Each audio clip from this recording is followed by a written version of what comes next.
Greetings, welcome again to another episode of You're a Prophet. In this episode, we look at one of the great generals of God, Archbishop Benson Idahosa. And I've got a very powerful testimonies here from Pastor Ben Hinn, as he said that Archbishop Benson Idahosa is the most anointed man of God that he encountered. And we also have Prophet Angel speak of Archbishop Idahosa. So I'll leave you to watch this video. Please let me know what you think in the comment section, and God bless you. Idahosa. That's when you were only a little boy. There's one thing I don't like about what you said. It makes me feel old. I wish you did not say you were 14 or 16. I think, oh Lord, why did they have to remind me? I want to tell you just a few things about my experiences with Benson. How many of you heard of that man of God? Okay. How many have not? You have not. Well, he was very, very, very powerful. So when I was with him, I was there for 2 weeks in the 80s, mid-80s.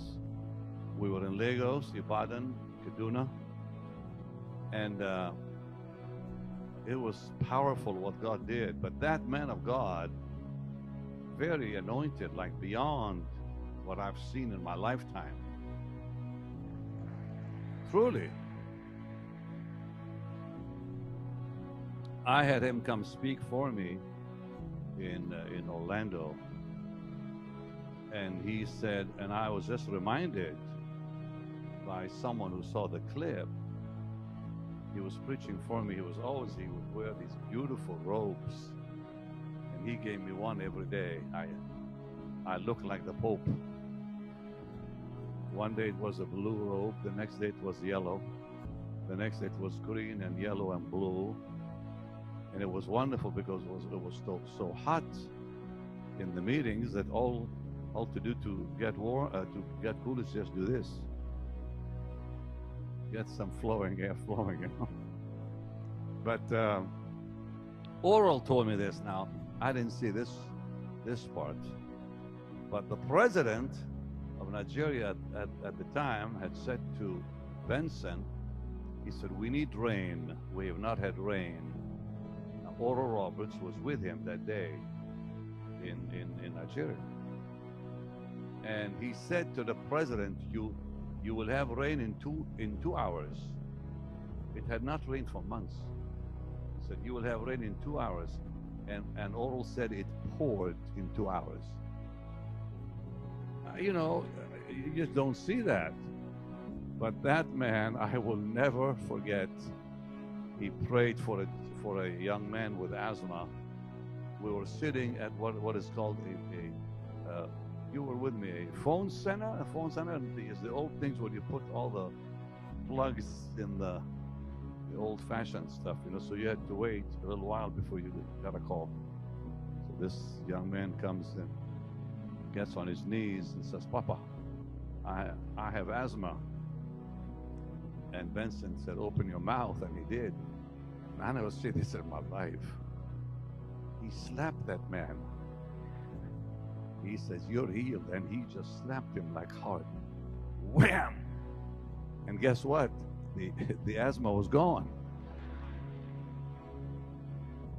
That was the first time I ever saw a man slap anybody and they got healed. Wow. But anyways, he was bold in the Lord. But the most amazing thing we saw with him, Jim, come here a second. You were there. They probably won't even believe this one. Jim Sonero has been with me how many years now? December will be 37 years.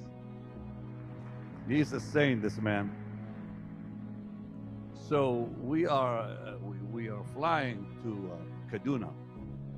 We get to the airport, and how many of us were together with him? 10 of us, or maybe more. He gets to the airport. Now nobody has a ticket. Not one of us has a ticket. He gets to the airport. He stops the plane from flying out to Kaduna. A plane was ready to take off, full of passengers. He goes to the pilot. He says, "You're not going anywhere." and he kicks all the passengers off the plane. Huh? He said, you, go. And they went. And they all went. He kicked them all off the plane.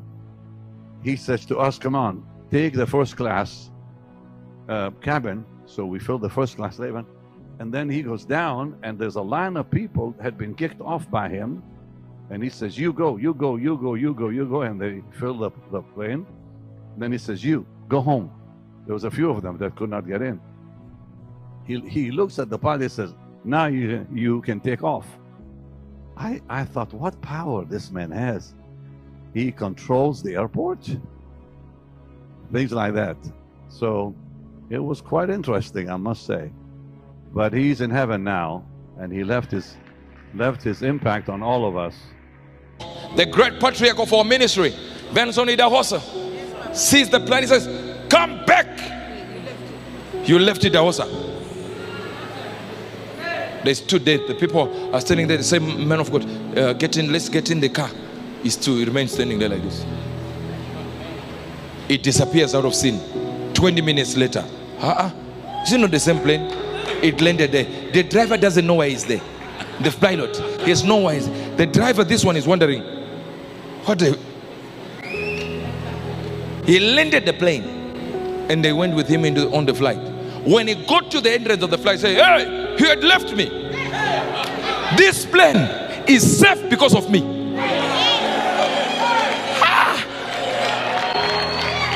Hey!